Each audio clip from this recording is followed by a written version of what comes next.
And welcome back, everybody, once again to this edition of the Mass Steel Podcast. Me, Charles Prodigy Ritchie, as you can catch me every Mondays and Wednesdays at 6:30 p.m. Central Standard Time. Getting ready to keep posted throughout the continuation of OTAs as they're just about coming to a wrap. Got a lot of stuff to get into. Some worthy, notable news, by the way, speaking of which. Ryan Shazier, he has earned himself the George Halas Award by him continuing to make remarkable progress after his final contusion that was suffered in the game on Monday Night Football against the Bengals. He is going to definitely be the recipient of that award. Just want to say a shout-out, big congratulations. Steelers Nation, we shall leave, and just Ryan could keep up with the great positive vibes that's coming your way. Do nothing to continue to inspire a lot of people right now. Glad to see you just mentally, physically, and emotionally getting yourself back on track and keep up the good progress. Plus, we got a few little comments from Mike Tomlin to get into about with some of the rookies and the team chemistry. Find out his state as where it stands right now. So that'll be on the opening drive segment. And of course, my segment I introduced last week, whistle or non-whistle. We got one of them involving Ben Roethlisberger, plus a couple of defensive packages that will be planned on being used this year, more in particular with the linebacking core. Find out what that is. And then also some other rookie updates. Again, if you want to feel free and be a part of the Mass Steel Podcast, number B reaches 312-209-2232. Again, it's 312-209-2232. You can also follow me online at Prodigy Ritchie. And then you can also check me streaming live on YouTube, Mass Steel Podcast. And of course, you can check me out on Instagram, Metasteel Nation. And just like I said, just once again, I just wanted to say thank you for all those tuning in right now. As this is getting started, we are in June now. We are pretty much less than a few months away from the actual preseason getting started. It's a little step in the right direction at the moment, as you could definitely tell. And of course, about another pretty much a little over 3 months away from the regular season. Right now, of course, we got the NBA Finals going on right now. Game 3, heading back to Golden State. Watching that game last night, I got to be honest with you, I thought Raptors may have blew an opportunity in that game. We'll get into that a little bit later on, but of course, you also got the Stanley Cup Finals happening. Saw a little Patrick Mahomes there in the hockey game. Accepting all challenges, I guess you could say, sort of, from guys like Aaron Rodgers, Mitch Trubisky, all doing the beer chugs. I don't know if a lot of people got a chance to see that. That's definitely been one of the things that's been kind of going viral this weekend, if you ask me. But, again, we'll wait and see about that. See how that goes. But right now, it's a 2-1 series lead in favor of the Boston Bruins. We're looking to capture their first Stanley Cup Finals. The St. Louis Blues trying to get their first ever Stanley Cup trophy in franchise history. I don't know if it's looking too good at this point in time, but I think they got the game going on tonight. Definitely a big must-win to tie up that series.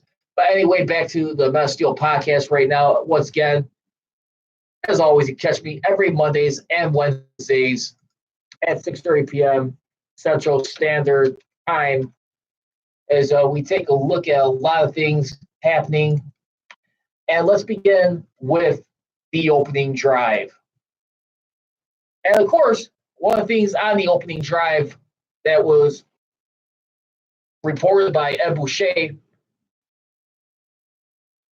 who right now he was writing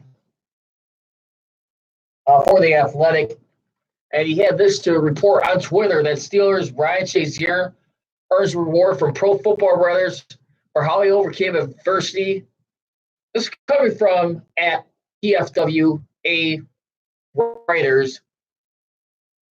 as at Steelers. And then linebacker at Ryan Shazier continues to make remarkable progress after a spinal contusion suffered late in the 2017 season. Has been selected for the 2019 George Halas Award winner by the Pro Football Writers Association. And let's be honest right now, after all that we've seen since that point on from a guy who was possibly may not even considered to even like walk once again, and just try to recuperate on back to living a normal life. I mean, this guy is without a doubt the embodiment of what it's like being as a true Steeler at this point in time, as far as what it's like to just like have a lot of courage, not to give up, but more importantly, he's not being pushed around. He definitely wants to do a lot more, obviously. Got a lot of exciting things happening in his life, let's not forget. Or don't forget, he also got married and renewed his wedding vows, I want to say like almost a month ago. And there you have it. You look at all the stuff that he's been going through, all the ups and downs that he's been managing to survive. And I will say this, it's definitely a high risk, high reward sport, but him trying to come back and play once again, I doubt if it's going to be anything long term at this point in time.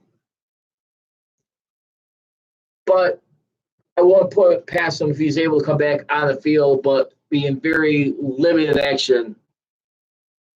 I don't know if it'd be something like where he comes off the bench and does like third down situations. That's if he's able to play and clear the play first off.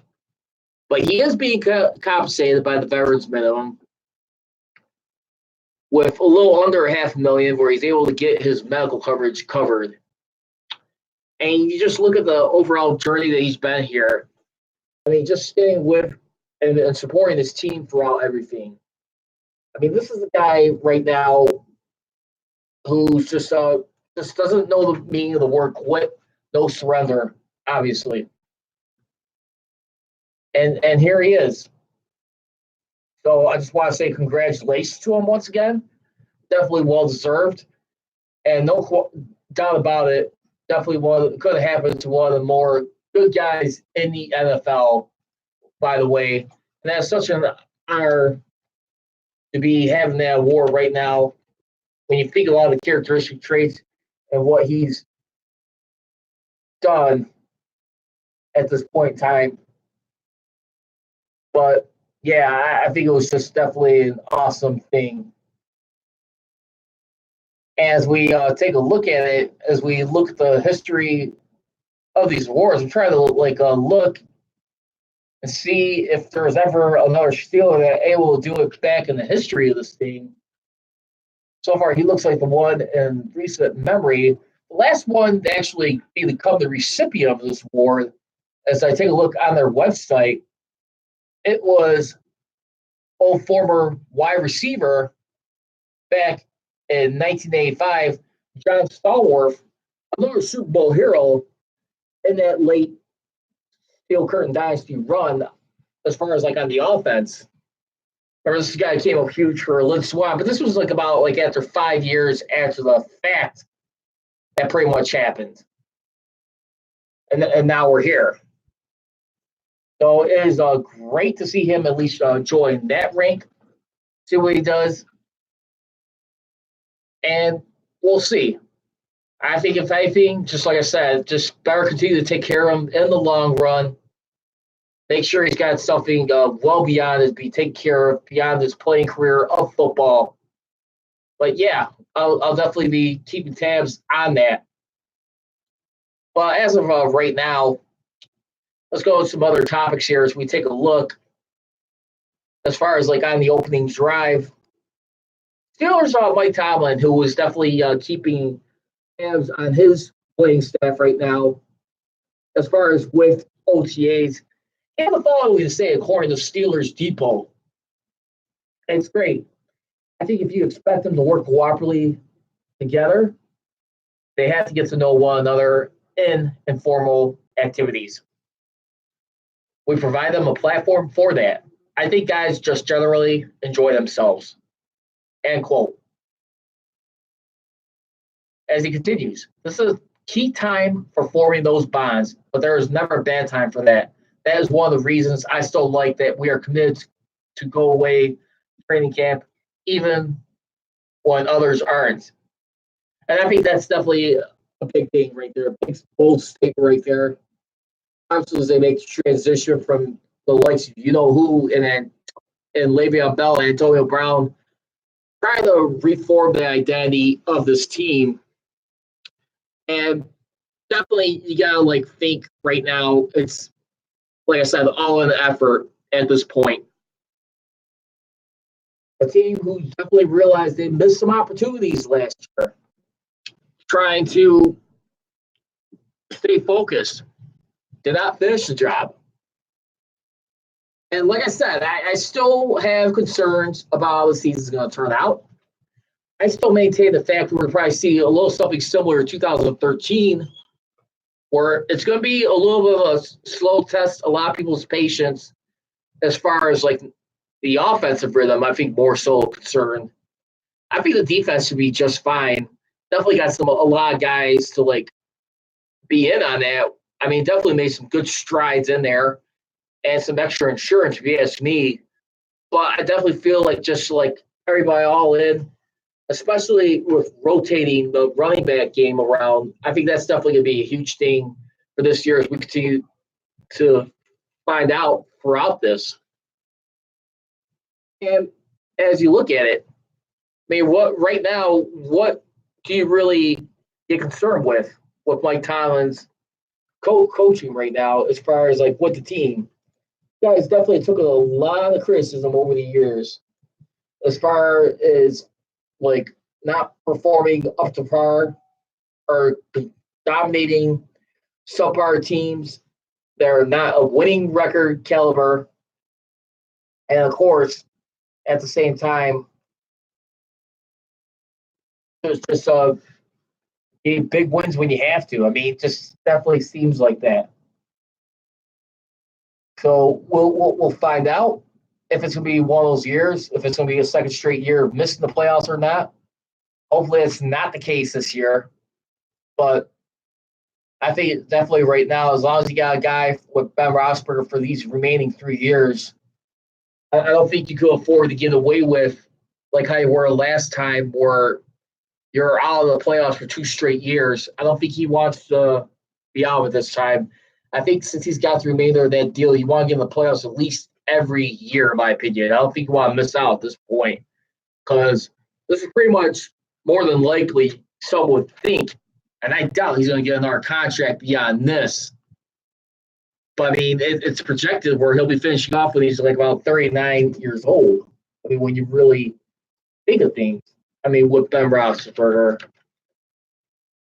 and how he's trying to at least put a stamp on his career for not only a championship legacy, but a Hall of Fame career when you look at it, when it's all said and done. I mean, he's already turned 37 years old. And, yeah, I mean, that's going to be pretty much about it. I mean, at this point in time.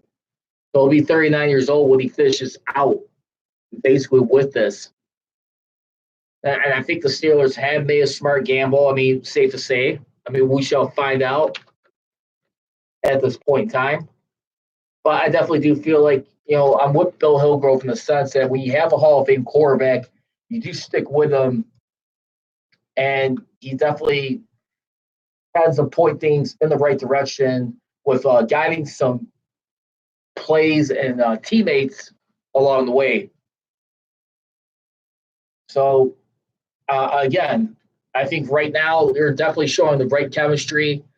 I'm definitely leaning towards more guys like Vance McDonald to be one of those other type of guys that are bringing up the team aside from Ben. I mean, when you look outside, guys like Cam Hayward, Alejandro Villanueva, I mean, which, by the way, I even mentioned about, I think it was a couple weeks ago. I don't think it was last week. Maybe I may have or I may haven't.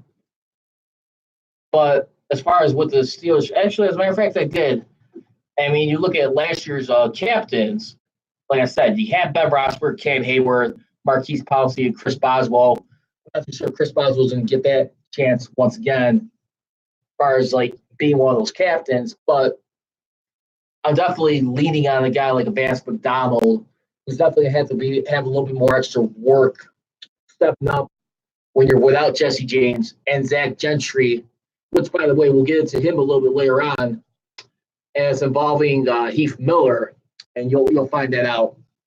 Again, welcome everybody to the Men of Steel podcast. Again, the number, if you want to hit up, it's 312-209-2232. Again, that's 312-209-2232. You can also follow me on Twitter at PrideRichie. You can catch me streaming live on YouTube and Instagram. You want to find me on YouTube, it's the Men of Steel podcast channel. And then you can also check me out on Instagram, Men of Steel Nation. You can also find me, of course, with my Instagram handle that is CJRichie83. And let's go on to our next topic here, our new segment.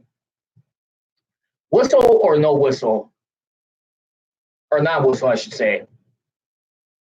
Whistle, of course, if you think it's foul. Not whistle, not a problem with the stance. So here we go.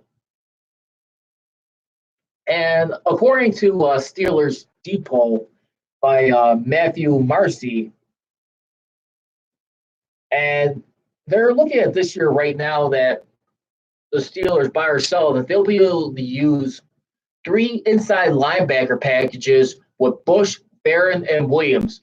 Buy or sell that at this point in time for this year. Whistle or not, what you like to say? I mean, what do you guys think right now at this point in time that they'll be using 3 inside linebacker packages? I mean, one of the things that Matt is buying this is that they have had this much potential talent to work with an inside linebacker, and look at all the work that they did in the offseason. Even though the investments ultimately cost them first, second, and third round picks and $12 million in the next 2 years, draft Bush inside Barron free agency, they're going to want to plug them in there with Vince Williams. And I think that's going to be an interesting thing in here. I mean, I think they're just loving the talent right there. Of course, you got some studs right there. You can definitely rotate. But if you do this, I mean, if they can get on the same page and gel. I mean, remember, Mark Barron ain't too shabby. He was definitely one of the guys who definitely showed up in the Super Bowl, even though the Rams lost to the Patriots. I mean, a lot of that was their offense in that game just really just made it look all that worse. And I just feel for right now, when you got that, I mean, depending how well Devin Bush could pick up the play calling and the playbook, I think they definitely got a chance to really wow some people, be one of the top units as far as at that position. I mean, don't forget. I mean, you got Terrell Austin in here, who's definitely going to be looking at this and definitely incorporating a lot of things with Mike Tomlin.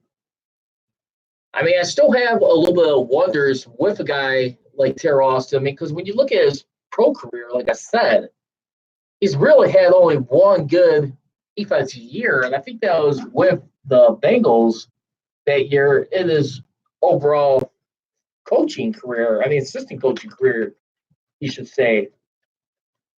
And I'm a little bit nervous about him in that regard. I think he'll be all right, but I'm not going to lie. He's definitely got some stuff to, like, look at. Because remember, he was only really good overall. Excuse me, I take that back. It was with the Lions, not the Bengals. And he spent, like, pretty much 4 out of his 5 years with the Lions, with the exception of last over. So he's pretty much coming over from Cincinnati, basically. And we'll see what he does. But, I mean, obviously, him being from Pittsburgh, I think he's going to be all right. He's got some stuff to definitely incorporate. I mean, obviously, Tomlin has a little bit of a support for him at this point. But then again, he still also got Keith Butler, too. So it's going to probably be like principal and assistant principal on the defense. Because let's be honest, the only thing that where Keith Butler lacks is in the defense, just getting off the field quicker, in my opinion. I think this is definitely a year where you definitely want to create some more turnovers. And of course, with Tomlin not being extended, I mean, he's definitely got to be pulling some last-minute stops. I mean, coming out for the season. Let's be real here at this point in time. I mean, he's definitely doing whatever he can to save himself and to make sure and not make this blow up in their face in a hurry. Remember, I think you want to start off pretty good. I think you don't want to start off to a slow start coming out of this gate, considering the turnover that they had to deal with. I don't think you could afford it this time around. I'm not saying that they want to have a good finish down the stretch. And like they always say, it's not always how you start, how you finish.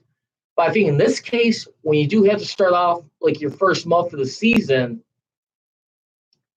I mean, with some big road games, and as we talked about a couple weeks ago, I mean, your biggest concerns on the road is going to be, obviously, no doubt about it, against the Patriots. Then they usually stink pretty much on the West Coast, other Tomlin. Don't really have much of a winning record. You really got to keep that stuff in perspective at this point in time. That's something you do not want to overlook if you're the Steelers or Mike Tomlin. Then, of course, I mean, then you finish out the month with your first Monday Night Football home game, which would be your second primetime game at night, home against the Bengals. You got two of them this year. I mean, of course, with your other one being against the Miami Dolphins. And that'll be following when they come back against the Chargers, I want to say. So, again, whistle or not whistle, you guys like the idea of like 3 inside linebacker packages on this for the defensive scheme as one of the proposals. I'd definitely be a little bit more interested in it. But I'm going to definitely say for right now, for me, I'm going to say yeah. I mean, this is a season where you got to like pretty much pull out all stops, if you ask me. Definitely want to get back to good graces. You want to get back in that playoff hunt. Definitely want to prove you can hold down the fort. You don't want to slip up there, knowing that you still got like a little bit of a turnover with the offense coming up. And so that's why I think you got to be a little bit careful over here. Like I said, feel free to like, comment, share, or leave me your thoughts on this podcast if you agree or disagree with a few things I'm saying over here. And glad to have you here on this lovely Monday evening, I should say, at this point in time. But yeah, I definitely feel like it's an amazing thing coming up here as we look at it at this point in time, what they need to do, what they need to sharpen up on. Also, let's get into our second one as far as whistle or non-whistle. Players were doing enough in the offense to replace Antonio Brown's numbers. Whistle or non-whistle? I'm going to probably have to say non-whistle on that one. And because the only reason why is I look at what the Steelers did in that last game of the season against the Cincinnati Bengals at home.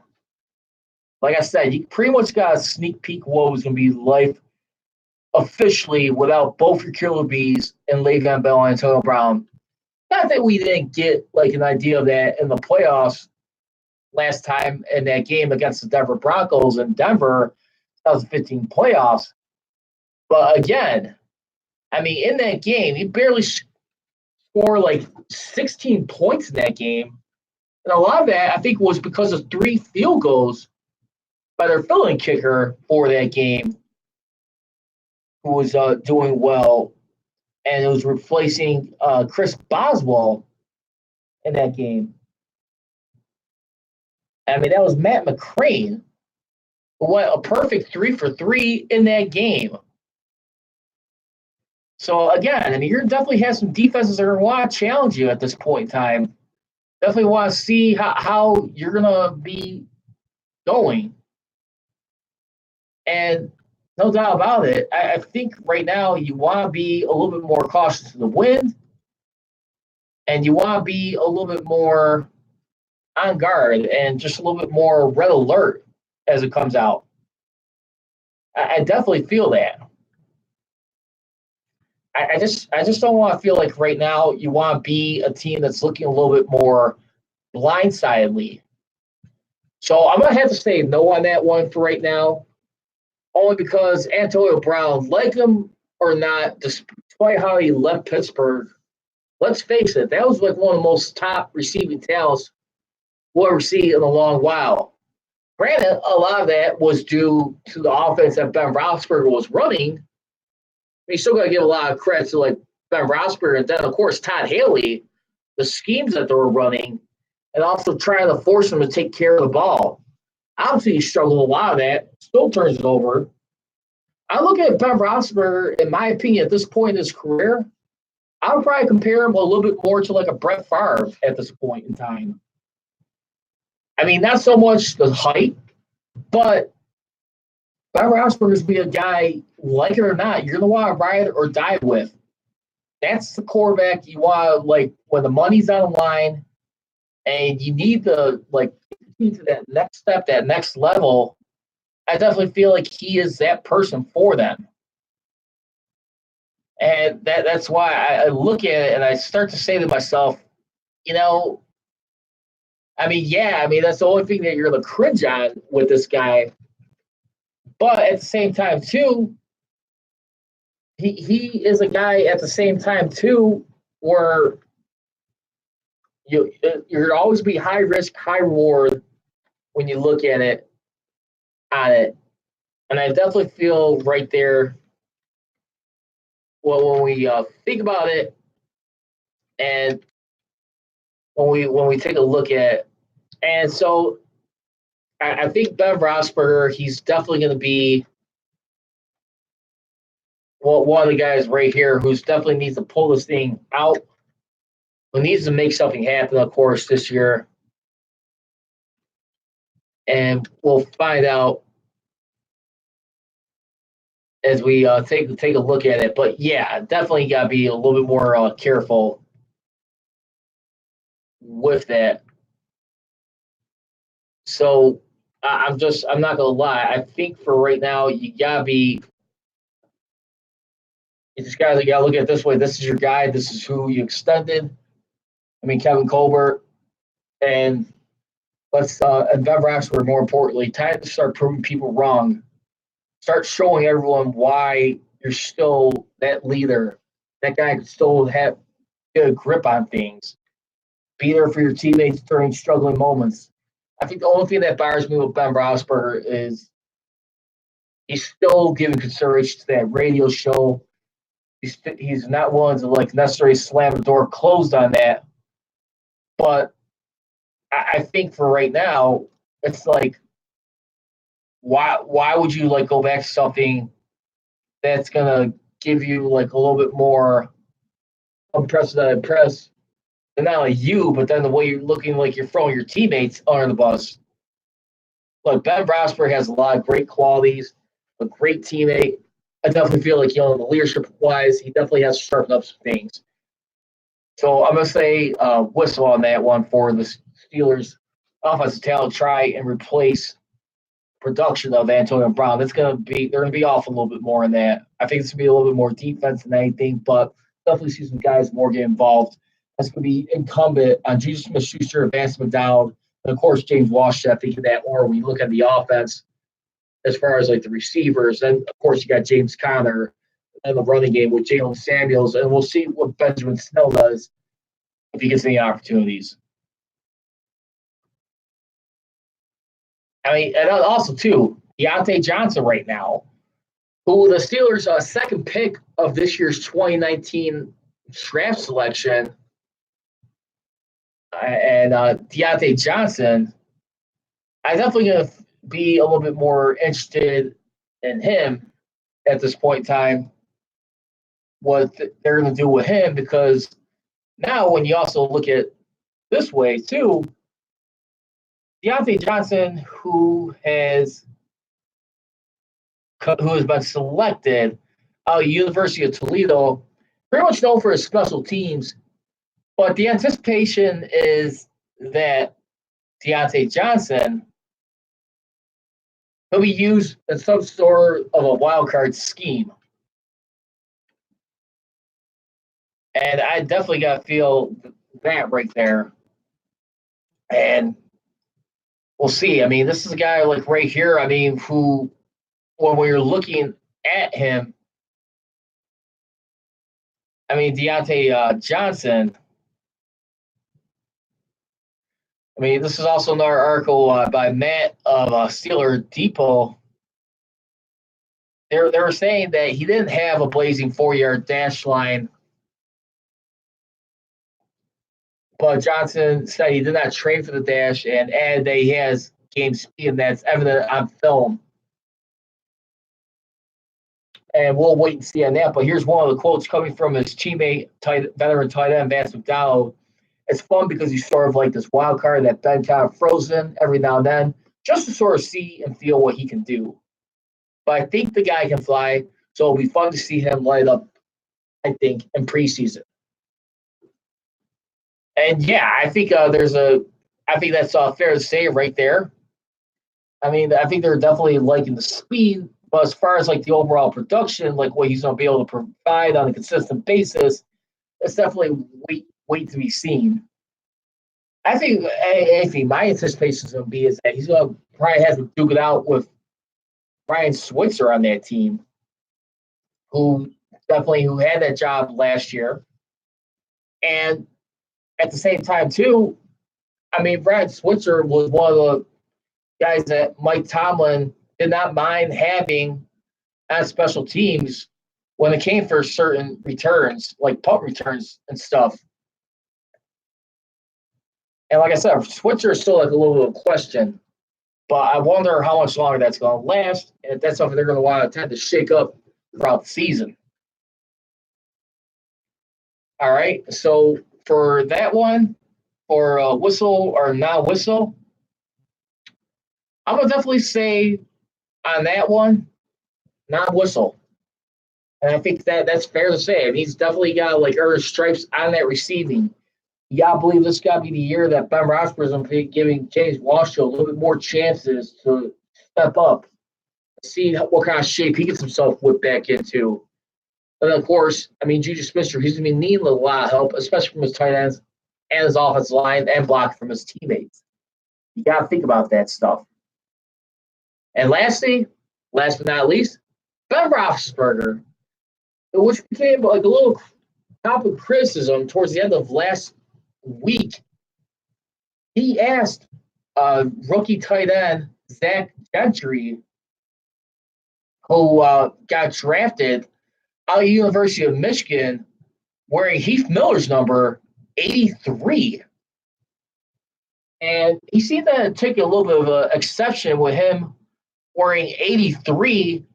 Why? Because that was Heath Miller's former number. And he's very close friends with Heath Miller, and he thought no one else should be able to wear that out of respect for the contributions he's made, and arguably one of the greatest tight ends in Steelers history, aside from Louis Lips in the Steelers. When you look at, I mean, Louis Lips, excuse me, who's definitely one of the original tight ends, but again, you know, like they say where I come from, don't mean a thing without the ring. Now, let's be honest. Heath Miller was that pretty darn impressive. And he's a guy who's currently taking a guy like Zach Gentry under his wing. When you look at it, I mean, Zach Gentry, he's definitely going to be a tall target tight end. And when we look at it, he definitely was very grateful, very humbled to be trained by him when he was looking at it. And he was definitely very honored and just astounded. He's definitely like worked some in certain situations, trying to take him under his wing, and why not? But I will say this: I haven't heard any issue with Heath Miller objecting to it. I think if anything, I'm gonna have to call whistle on Ben Roethlisberger on this one. I mean, I get what you're saying, but I mean at the same time too, we're trying to get away from this transition of where you're kind of rubbing teammates the wrong way, or you're making yourself look a little bit awkward in the media. You got to think about this stuff right here. I like Ben. At the same time, too, I'm not going to lie to you. There's some stuff that's so awkward. I mean, so you already got your money, you got your contract extended. I'm not saying he's going to steer this team in the wrong direction, but you got to really start to believe he's really starting to look just a little bit foolish with some of these little things. I have to blow a whistle on that one. I'm going to have to blow a whistle, definitely, for this edition of the Men Steel Podcast. And we'll have to say, for those of you tuning in, thank you very much for taking the time to watch and like and follow me here every Mondays at 6:30 p.m. Central Standard Time.